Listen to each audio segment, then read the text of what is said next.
আল্লাহ তুমি আমার গুনাহগার উম্মতকে বাঁচাও।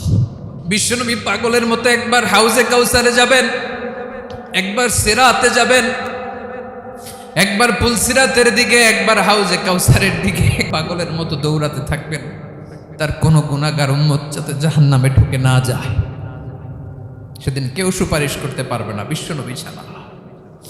কিয়ামতের ময়দানে ওই বিভীষিকাময় সময়ে মুসিবতের কালে মানুষগুলো পাগল হয়ে বিশ্বনবীকে খুঁজতে আরম্ভ করবে।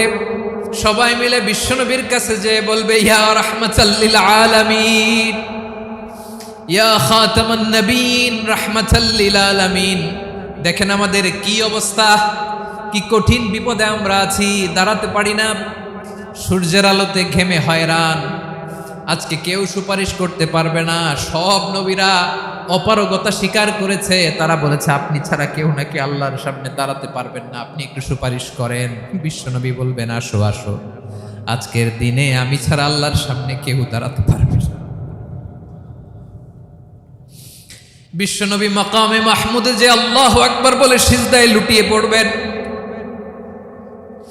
আল্লাহ রাব্বুল আলামিন বিশ্বনবীকে এমন কিছু চমৎকার শব্দ শিখাবেন, ওই শব্দগুলো দিয়ে আল্লাহর প্রশংসা করে বিশ্বনবী কাঁদতে আরম্ভ করবেন। বিশ্বনবী এমন ভাবে অজর দ্বারায় সিজদায় লুটিয়ে পড়ে কাঁদবেন, রব্বুল আলামিনের রহমতের দরিয়ায় জোশ লেগে যাবে। রব্বুল আলামিন এই দৃশ্য থেকে সহ্য করতে পারবেন না। রব্বুল আলামিন বলবেন, ইয়া মুহাম্মদ ইরফা রাসাক, ও নবী আপনি মাথা তোলেন, মাথা তোলেন, আপনার কান্না আমি সহ্য করতে পারি না। নবী আপনি মাথা তোলেন, সাল তুতা, আজকে আপনি যা চাবেন তাই দেব। নবী আপনি সিজদা থেকে মাথা তুলেন, সাল তুতা, যা চাবেন তাই দেব। ওয়াশফা তুশাফা, যার জন্য সুপারিশ করবেন তার সুপারিশ কবুল করে নেব। বিশ্বনবী এবার মাথা তুলবেন। যে বিভীষিকাময় সময়ে প্রত্যেক নবী বলেছেন আমি পারবো না, প্রত্যেক নবী বলেছেন নফসি নফসি, আমার কি হবে আমি জানি না, আল্লাহ আমারে বাঁচাও। প্রতিটি নবী বলবেন নফসি নফসি, আল্লাহ তুমি আমারে বাঁচাও, আমারে বাঁচাও। বিশ্বনবী মাথা তুলবেন, তুলে বলবেন রব্বি হাবলি উম্মতি, আল্লাহ তুমি আমার গুনাহগার উম্মতকে বাঁচাও। এই দুনিয়ার বুকে রব্বুল আলামিন সব নবীকে একটা করে দাওয়া মুস্তাজাবা দিয়েছেন, মানে যে দোয়া করলে কবুল হয়ে যায় সাথে সাথেই। দাও বিহা, দুনিয়ার সব নবীরা ওই দোয়াটা দুনিয়ায় করে ফেলেছে। সব নবীকে আল্লাহ একটা করে দোয়া দিয়েছেন, নবী দোয়া করলেই কবুল। সব নবীরা ওই দোয়া করে ফেলেছে দুনিয়াতে। বিশ্বনবী বলেন আমি করি নাই।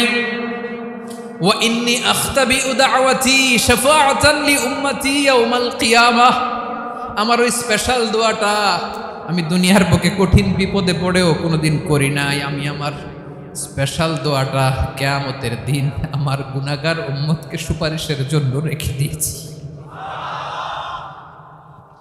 আল্লাহ বলবেন নবী ইরফা রাসাক, মাথা তোলেন, আর কাটবেন না। বিশ্বনবী মাথা তুলবেন, আল্লাহ বলবেন সাল তুতা, আপনি যা চাবেন তাই দেব। ওয়াশফা তুশাফা, সুপারিশ করেন, সুপারিশ কবুল করব। বিশ্বনবী বলবেন আল্লাহ ওই স্পেশাল দোয়াটা দুনিয়াতে করি নাই, আজকে আমি তোমার দরবারে দাঁড়িয়ে কিয়ামতের দিন ওই দোয়াটা করছি। আল্লাহ আমার যে উম্মতের হৃদয়ে যাররা পরিমাণ ঈমান আছে, আমার একটা উম্মতকেও তুমি জাহান্নামে ঢোকাতে পারবা না। বিশ্বনবী পাগলের মতো একবার হাউজে কাউসারে যাবেন, একবার সিরাতে যাবেন, একবার পুলসিরাতের দিকে, একবার হাউজে কাউসারের দিকে পাগলের মতো দৌড়াতে থাকবেন, তার কোনো গুনাহগার উম্মত যাতে জাহান্নামে ঢুকে না যায়। সেদিন কেউ সুপারিশ করতে পারবে না বিশ্বনবী ছাড়া। এজন্য 5 নম্বরে আল্লাহ বললেন মান যাল্লাযী ইয়াশফাউ ইনদাহু ইল্লা বিইযনিহি, কার সাহস আছে, কার এত বড় বুকের পাটা কিয়ামতের কঠিন দিন আল্লাহর সামনে দাঁড়িয়ে সুপারিশ করবে? কারো ক্ষমতা নেই, কারো ক্ষমতা নাই। বিশ্বনবী সেদিন সিজদায় পড়ে উম্মতের জন্য কাঁদবেন, সবাই কাঁদবে নফসি নফসি, আল্লাহ আমারে বাঁচাও, আল্লাহ আমারে বাঁচাও। বিশ্বনবী বলবেন উম্মাতি উম্মাতি, বিশ্বনবী আমার জন্য কাঁদবেন, আপনার জন্য কাঁদবেন, আমাদের জন্য সেদিন কেঁদে কেঁদে জাহান্নামের দরজায় দাঁড়িয়ে আমাদেরকে টেনে টেনে জান্নাতে ঢুকাবেন। এজন্য এই বিশ্বনবীর ভালোবাসা যেন আমাদের হৃদয়ে ভরপুর থাকে। আমার ভাইয়েরা, প্রতি শুক্রবার বিশ্বনবীর উপরে বেশি বেশি যেন আমরা দুরূদ পড়ি। আমরা যখন বিশ্বনবীর সালাম দেই, দুরূদ পড়ি, একদল স্পেশাল ফেরেশতা আছে যারা বিশ্বনবীর দুরূদটা নিয়ে সরাসরি বিশ্বনবীর রওজায় যায়, যে বলে অমুকের বেটা অমুক আপনারে সালাম দিয়েছে। বিশ্বনবী নিজ কবরের থেকে নিজেই সালামের উত্তর দেয়। বিশ্বনবীর ভালোবাসা যেন আমাদের হৃদয়ে থাকে, বিশ্বনবীর সুন্নাহ দিয়ে যেন আমাদের জীবনটাকে সাজাই। পারা যাবে ইনশাআল্লাহ। বিশ্বনবীর ভালোবাসা ছাড়া কেউ জান্নাতে ঢুকতে পারবে। বিশ্বনবীর পক্ষে আমরা বলবো, বিশ্বনবীর পক্ষে আমরা লিখব, বিশ্বনবীর জন্য আমরা আমাদের কলিজার রক্ত বিলিয়ে দিব, ঠিক কিনা বলেন? সেদিন বিশ্বনবী ছাড়া কেউ সুপারিশ করতে পারবে না। 5 নম্বর আল্লাহ বললেন, মান যাল্লাযী ইয়াশফাউ ইনদাহু ইল্লা বিইذনি, কে আছে সুপারিশ করবে আল্লাহর সামনে আর আপনি আপনার বাবার দরবারে যে সেজদা দেন? হ্যাঁ, ইব্রাহিম আলাইহিস সালাম থারথার করে কাঁপবে আর বলবে নাফসি নাফসি, আল্লাহ আমারে বাঁচাও। মুসা আলাইহিস সালাম থারথার করে কাঁপবে, আল্লাহ নাফসি নাফসি, আমারে বাঁচাও। আর আপনি পীরের দরবারে যে সেজদা দেন? কোথায় আছেন আপনি? খবরদার, কেউ বাঁচাতে পারবে না।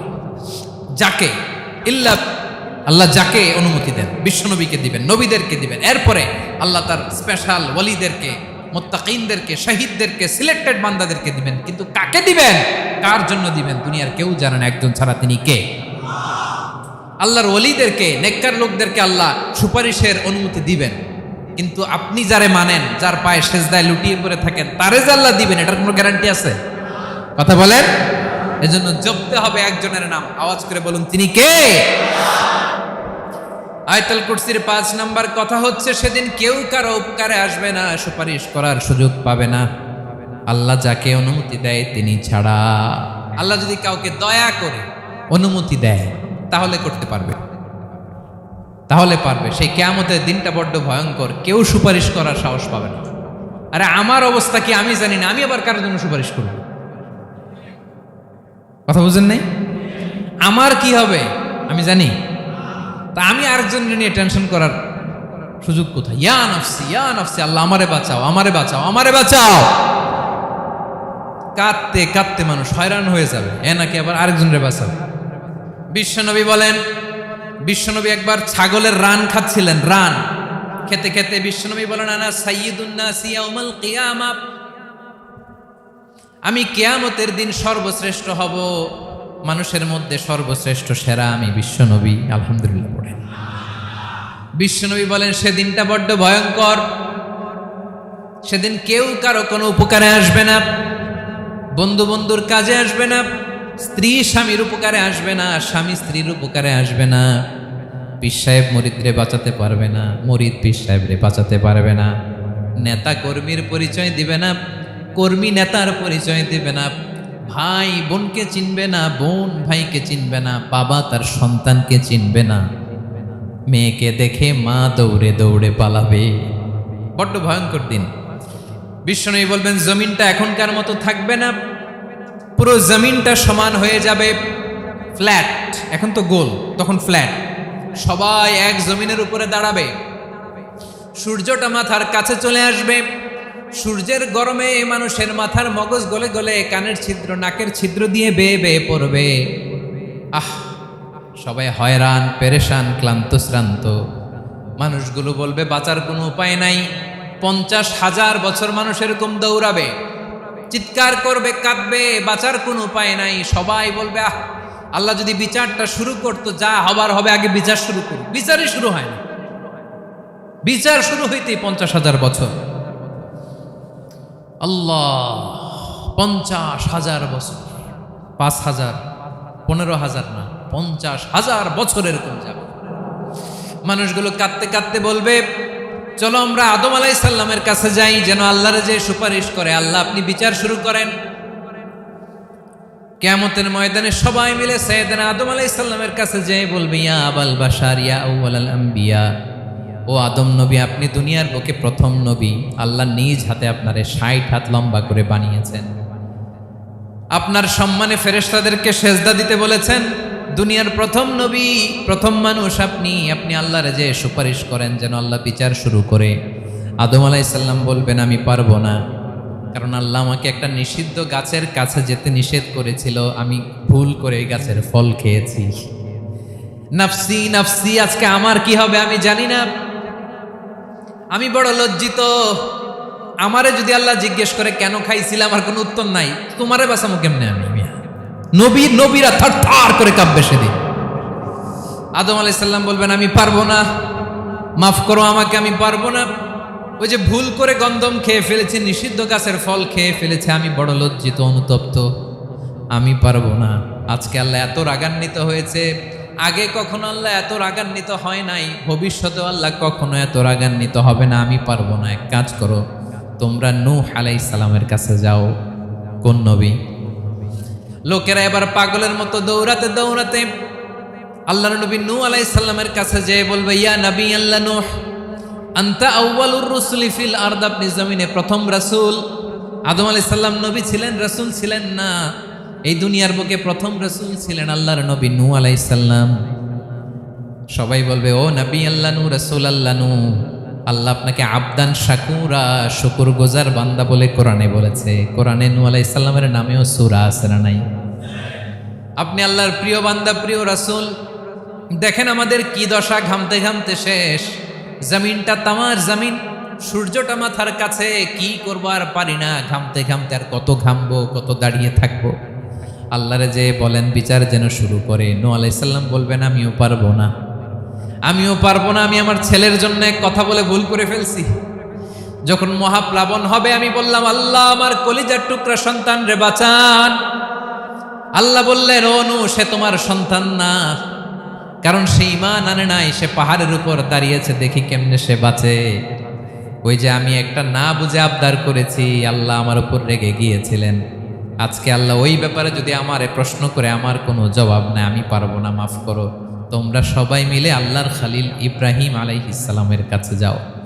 লোকগুলো পাগলের মতো খুঁজতে আরম্ভ করবে, অযুত লক্ষ নিযুত কোটি মানুষের ভিড়ে আল্লাহর খালিল ইব্রাহিমকে যে বলবে ইয়া খালিলুল্লাহ, ও আল্লাহর খালিল, আল্লাহ আপনাকে বড্ড ভালোবেসেছেন, আপনি কাবা বানিয়েছেন, আল্লাহ আপনাকে বড্ড পছন্দ করেন।